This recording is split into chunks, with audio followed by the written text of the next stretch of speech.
My name is Zahra Al-Delphi. Joining me now to discuss the topic of books is respected Sayyid Bilal Rizvi and brother Aun Abdi. Sayyid Bilal has been lecturing internationally for many years on a number of topics, including Islamic belief and theology. Brother Aun is the founder and editor-in-chief of Book Talk Today and has created a community of over 100,000 readers with his 1-minute book review brand. Assalamu alaikum to you both. Wa alaikum assalam wa rahmatullah. I'd like to start this panel with a question to the both of you. What inspired you to start reading? Sayyid Bilal, would you like to answer first? Absolutely. Bismillah ar-Rahman ar-Rahim. Alhamdulillah alladhi allama bil qalam. Allama al-insana ma lam ya'lam. Wa sallallahu ala habibihi wa nabiyyihi Muhammadin. Afdala man ullima wa allam. Wa ala alihi al-muta'addibina bi akhlaqihi wa sallam. Assalamu alaikum to the both of you first and foremost, and I wish everyone congratulations on the auspicious occasion of the birth of the one who was Babu Madinatul Ilm, the door to the city of knowledge. As for the question of what inspired me to begin reading, I've always believed that for a student of knowledge, a person needs to have a deep sense of curiosity. And they need to maintain this curiosity throughout their life, because to know about the world around you is within our nature. But as we grow older, there's something that happens. When you look at children, right, you find that children are extremely inquisitive. They don't take anything at face value. They'll ask even questions that seem mundane to us, that why is the sky blue? Why is the grass green? How do you do that? But somewhere along our development, our questions, they change from questions of why and how to questions of what. And we lose that drive for curiosity. So one method which I found in my life that keeps this drive and this interest going is to read. Because when you open a book, you're not just looking at words, but in a way, words and language are a vehicle of thought. You're opening your mind to the thought of another individual. And in that way, you're able to expand a perspective. You're able to expand your perspective, and you're able to understand the perspective of another individual. So, this aspect's always fascinating. We have so many limitations in the sense that there are many great thinkers, there are many great ulama, scholars, writers throughout history, but because of either temporal limitations or because of where we aren't able to be alongside them or to benefit from them directly. So the best method to do so is via books. And please, if I go over my time, please don't hesitate to stop me. I know Brother Aun has much to add on the subject as well. So, the expansion of a perspective, one's own curiosity, and then after a time, you find that one begins to have a comfort in books. And then when I embarked on the path of Islamic studies, reading became more of a responsibility, even more so than a sense of comfort. And I'll try to summarize it and end the question over here. Thank you very much. Brother Aun, what inspired you to start reading? Wa alaikum salam, everyone. It's a pleasure to be with you, sister, and Sayyid Bilal.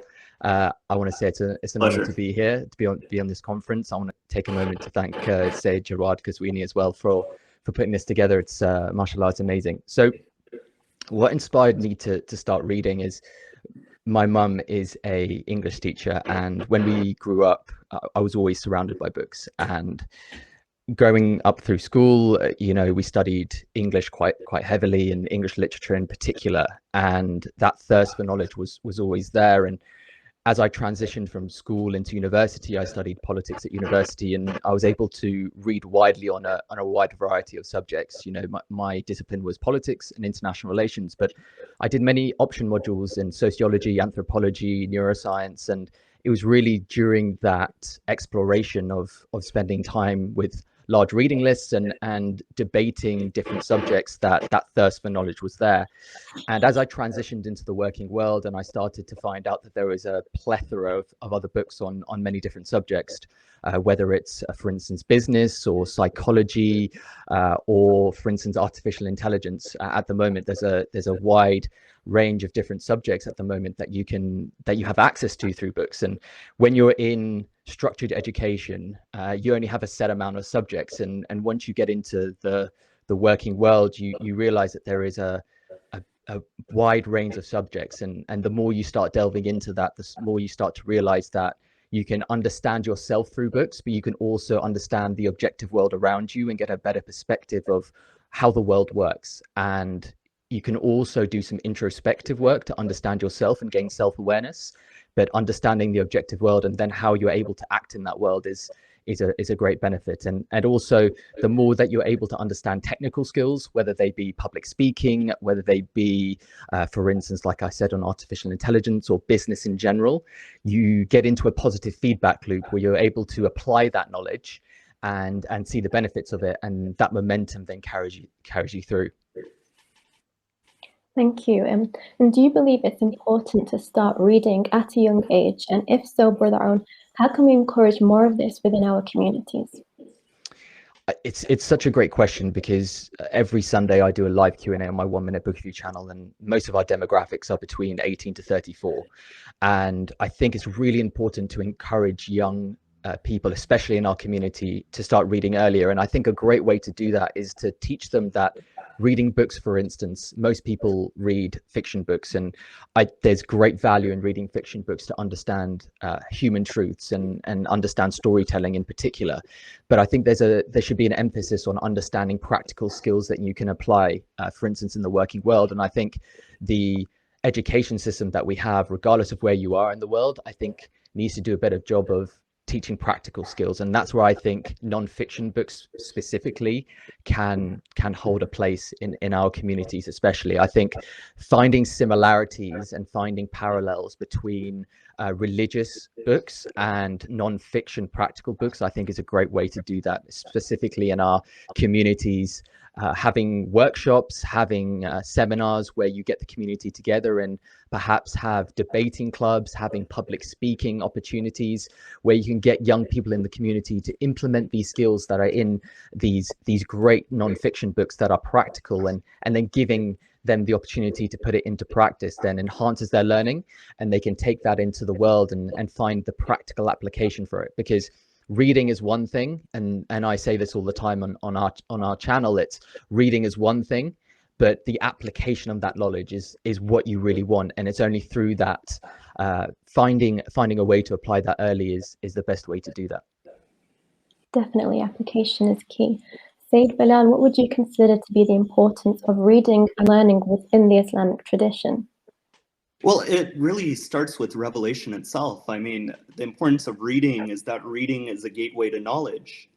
And knowledge is something which has been emphasized in the Quran and in the Hadith as well. For example, when we look within the Quran, we find in the very first revelation, Allah says, Bismillah ar-Rahman ar-Rahim, Iqra bismi rabbika alladhi khalaq, khalaqa al-insana min alaq, Iqra wa rabbuka al-akram, alladhi allama bil-qalam. So we find that over here that it says recite in the name of your Lord, the one who created you from a clot of blood. And then it says recite, and your Lord is the most honorable, the one who taught you by the pen. So, over here from the first revelation, we see as soon as Allah mentions our creation and our existence, then after that, he mentions the human being as a creation that was able to learn. So as soon as existence is mentioned, you find knowledge is mentioned after that. And then after that, we have many different ideas from the traditions. I mean, traditions many of you are familiar with, such as talabul ilm faridatun ala kulli Muslim, that, the acquirement of knowledge is mandatory upon every Muslim. So from this idea, what we can say about the Islamic tradition is that within the Islamic tradition, the accessibility of knowledge is one which surpassed many other civilizations. Because when you look at many other civilizations, you find that in history, there was knowledge that was limited to a particular caste. There was knowledge which was limited to a particular group. But you find in Islam, there was a widespread emphasis upon the acquirement of knowledge, and reading was a key method to do so. I mean, it went to such an extent that, I mean, we have the famous hadith that the ink of a scholar is greater than the blood of a martyr. Because when a martyr is martyred, he is giving his life for a cause. But a scholar is able to show what that cause is and give him that guidance. So when you look at this tradition, what's interesting is that it mentions the ink of a scholar. That although guidance can come in any form of communication, the fact that it uses the word ink, it goes to show that that knowledge which even remains after the passing of that individual carries this great blessing and this great status. Because the beauty of writing a book is this, is that as long as my book is there, and as long as people are benefiting from that book, you find that in a way that author, through that knowledge which they are disseminating, remains alive. And in the Islamic tradition, we had many great scholars, both male and female, who wrote important works. And through these works, we find that they remain alive, and it is a source of reward for them. And it's really a living tradition. And even to add to that, even when you look today, we find that the Muslim world has given a great emphasis upon reading within the seminaries as well, with great precision. That when we have a traditional book within the seminaries, there is a great level of detail, that every single word is being discussed, the subject matter of the book, the benefit of the book. So there needs to be a bridge that this level of precise reading is transitioned in towards the communities, and we're able to benefit from a regular regiment of reading. Thank you very much.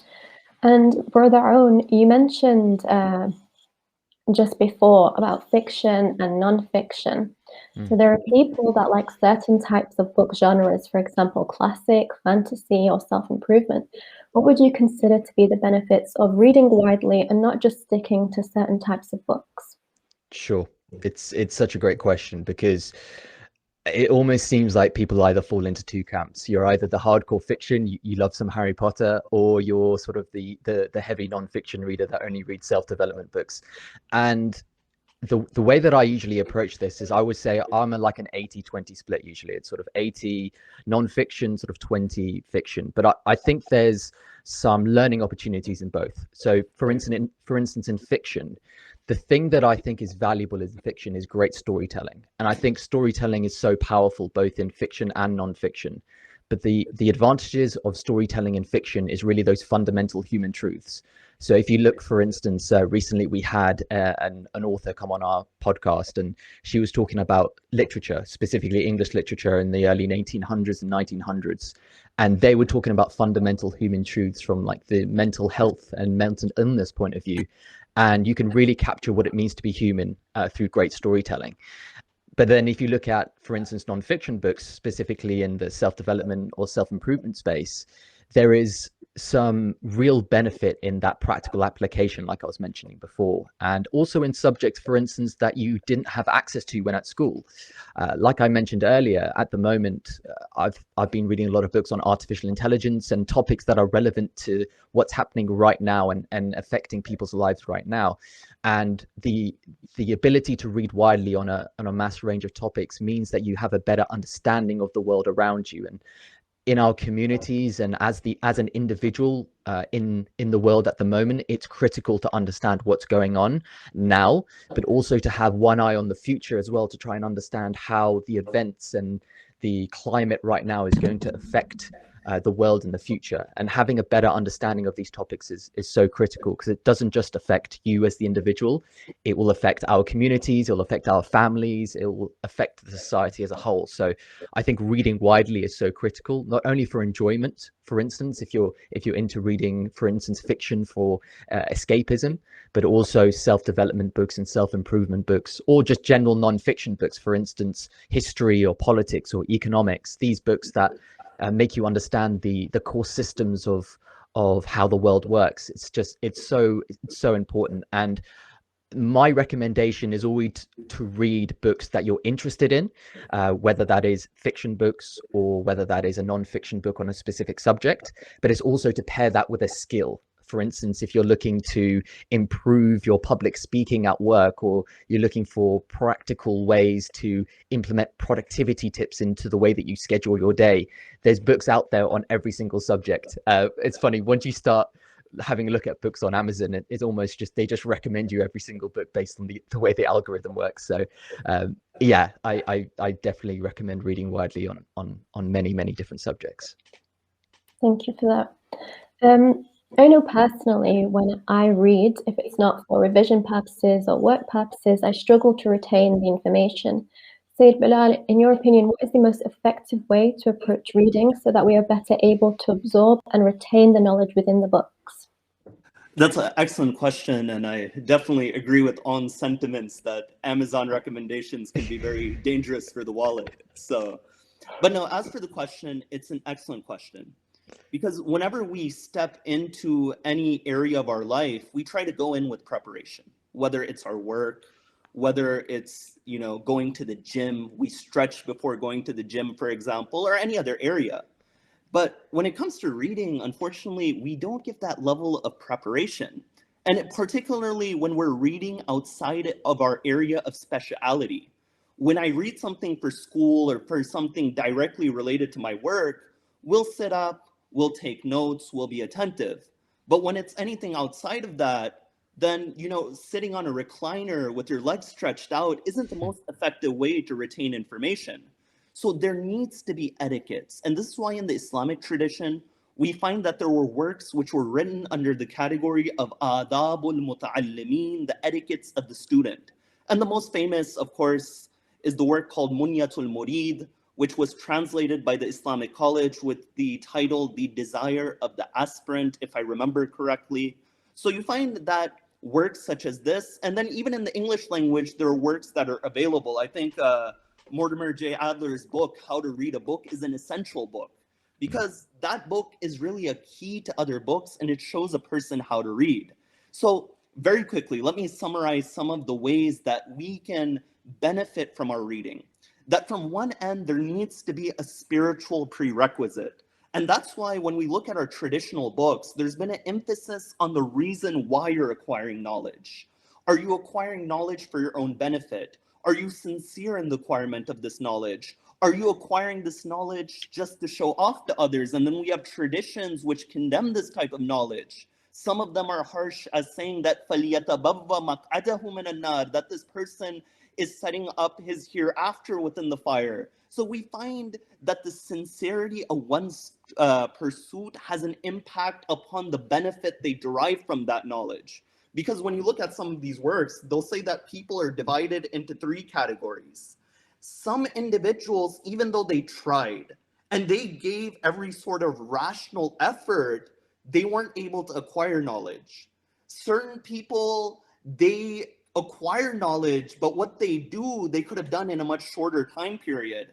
And there are certain people that when they acquire that knowledge, it does nothing for them except illa bu'dan an Allah, except for making them go farther away from Allah. So the spiritual mindset and the intention you go into a book is important from one angle.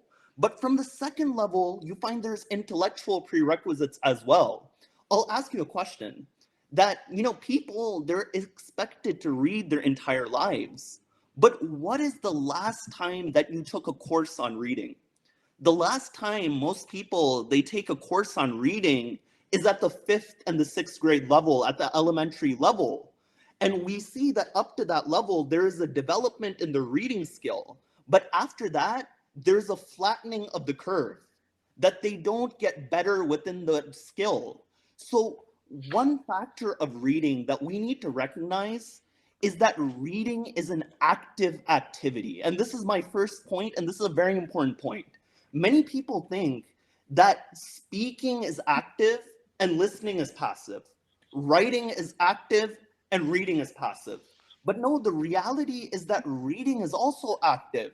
It's not the analogy that some people like to make that the writer is writing and your mind is a piece of paper. No, that's not the case, because a piece of paper absorbs every single thing which is written. But a more proper analogy is that it's like throwing an object and the other person catching an object.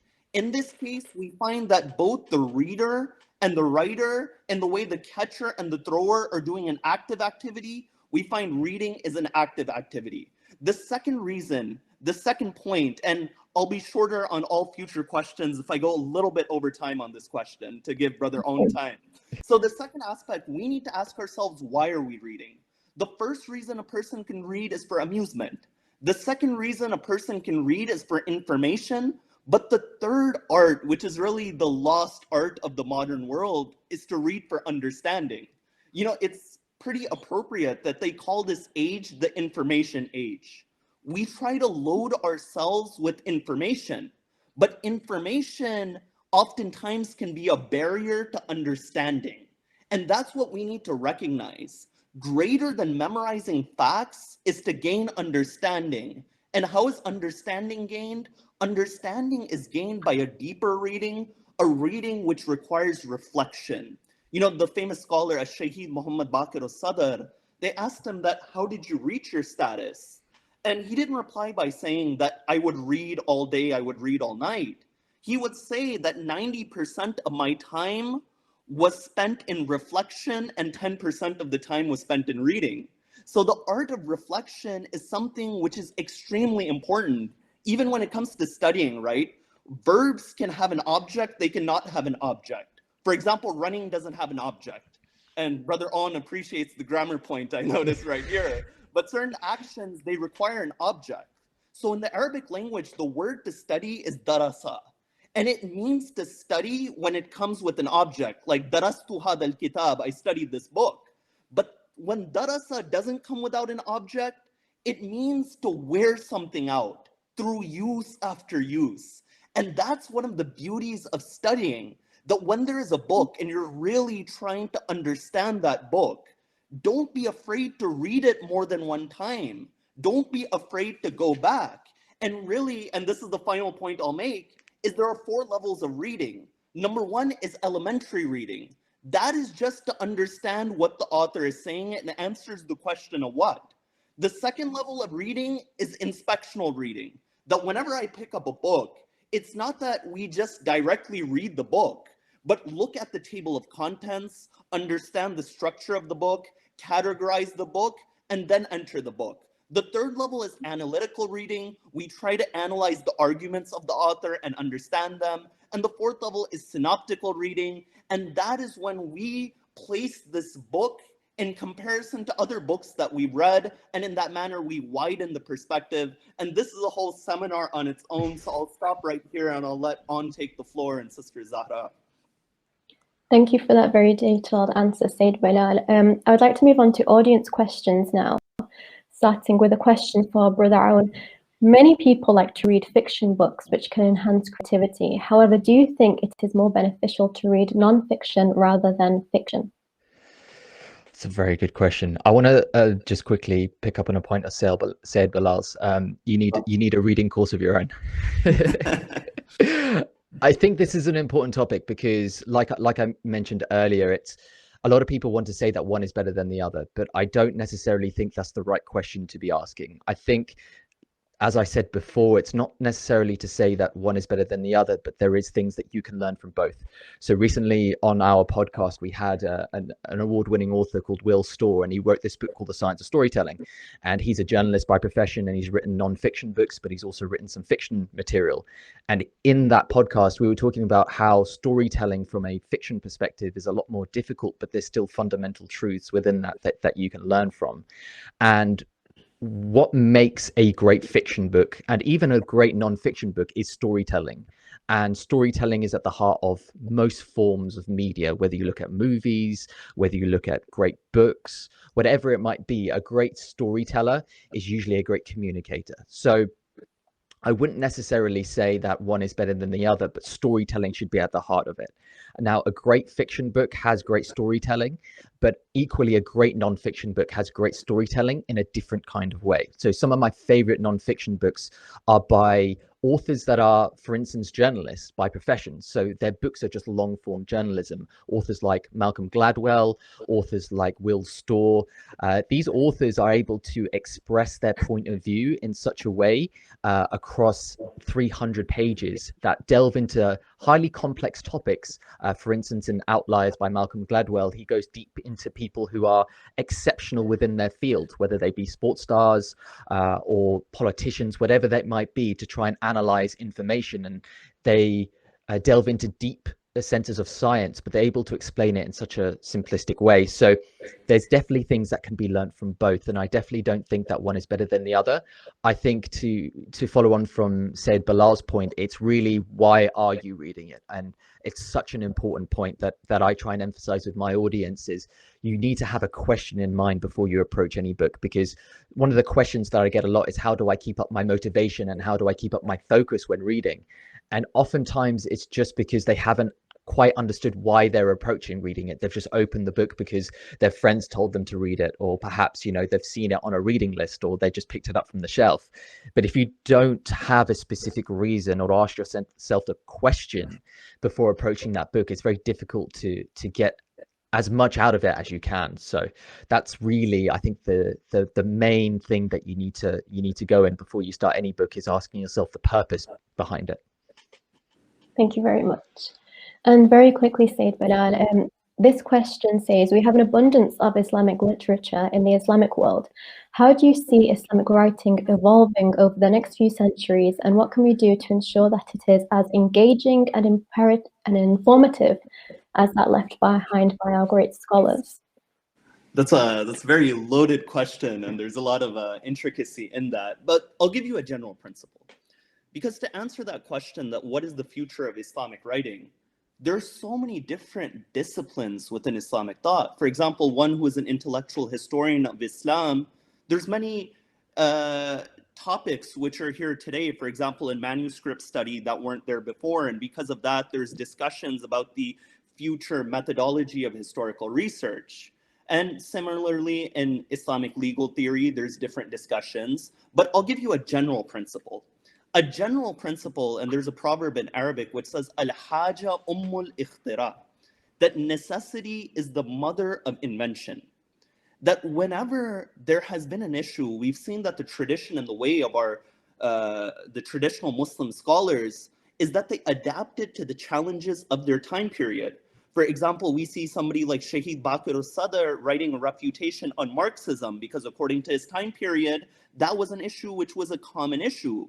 We see, for example, that with the rise of scientism and the view that, you know, the only verifiable truth is empirical reality, we find that ulama, they began to write about works called Nadariyatul Ma'rifa in epistemology, that what is true knowledge and how do we acquire true knowledge. So in the way that scholars of the past have adapted to the issues of their time period, in the same way, I see that future scholars will continue to adapt to the issues that their time period faces as well. And that'll be the short version of the answer. Thank you very much.